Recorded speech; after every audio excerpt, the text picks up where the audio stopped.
Hello mga ma'am, sir, natapos na nga ang 2026 Moto Changi Central Luzon at ito ang mga naging experiences namin.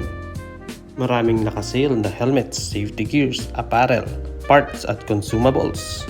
Guarantee na mabubudol kayo rito at hihanda na ang dahilan kay Mrs. kung saan napunta ang budget ninyo. Ayun na nga, nabudol na ako at napabili ng helmets. At napili namin ang classic retro design na Zebra Helmets Virtuoso. Thank you sa discount, Zebra Helmets Philippines. Baka naman, ire-review natin to soon.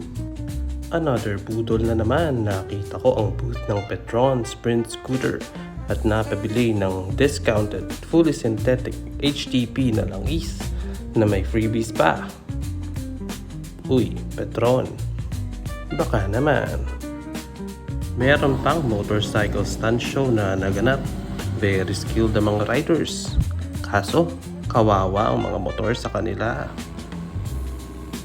Nandito rin ang mga sikat na content creators katulad ni Batman ng Pinas at si Red Sweet. May multi-brand test rides din. Abangan ang mga test ride reviews ko soon. Hopefully maulit next year at sa mga susunod pang mga taon.